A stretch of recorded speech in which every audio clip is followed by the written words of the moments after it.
আজকে একটা ভিডিও নিয়ে আসলাম।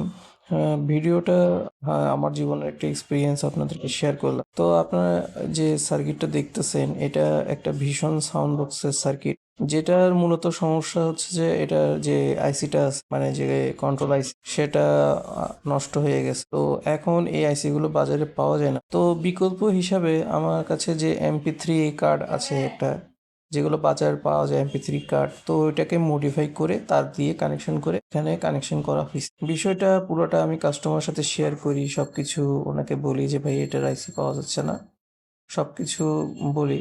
এই কাজটা করতে কিন্তু আমার প্রায় অনেক সময় লাগছে, যেমন ধরেন 2 থেকে 3 ঘন্টার উপরে লাগছে। তো যেটা দেখতে অনেক সহজ মনে হয়, আসলে যখন কেউ করতে যায় এটার ভিতরে অনেক ধৈর্য আর সময় লাগে। এখন বিষয় এটা না, বিষয়টা হচ্ছে যে আমি চাইলে কিন্তু ওনাকে তাড়াহুড়ো করে ওনার বডিটা কেটে ওই MP3 কার্ডটা আমি সুন্দর করে নাট বল্টু দিয়ে লাগাতে পারতাম। তো আমি যেহেতু ওনার থেকে বিল একটু বেশি নিচ্ছি, তো আমি জিনিসটা চাইবো যে ওনার জিনিসটা আগের মতো সুন্দর হয়ে থাকুক। আর ভবিষ্যতে ধরেন কোনো কারণে যদি এই সার্কিটটা পাওয়া যায় অথবা এই আইসিটা রিলেটেড কোনো সার্কিট পাওয়া যায়, তাহলে আমি লাগাইতে পারি। তো ওইভাবে আমি জিনিসটা মডিফাই করে ওনাকে দিয়েছি। এখন এ তো কাস্টমারের মানে খুশি নেই, মানে অন্য কেউ হলে কিন্তু বলতো যে ভাই, আপনি আমার জিনিসটা যে এত সুন্দর করে কাজ করে দিলেন, মানে আমার একটা তারিফ করতো। কিন্তু মানে আসলে কিছু মানুষ আছে যে মানে এদেরকে 2 ভাত ভরে খাবার দিলেও এদের মানে খুশি, মানে খুশি হয়। এ হইলো যে এরকম মানুষ, বুঝছেন। আমার জায়গায় যদি অন্য কোনো টেকনিশিয়ান হয়তো, সে কি করতো, এত কষ্ট করতো না,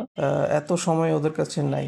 ওরা কি করতো, আপনার নাট বল্টু দিয়ে সুন্দর করে MP3 কার্ডটা লাগাই দিত, আর ওনার থেকে একটা ভালো অ্যামাউন্টটা নিত। আমি মোটামুটি আহ, এতটাও বলবো না যে ওনার থেকে বেশি নিছি, যতটুকু নেওয়ার নিছি।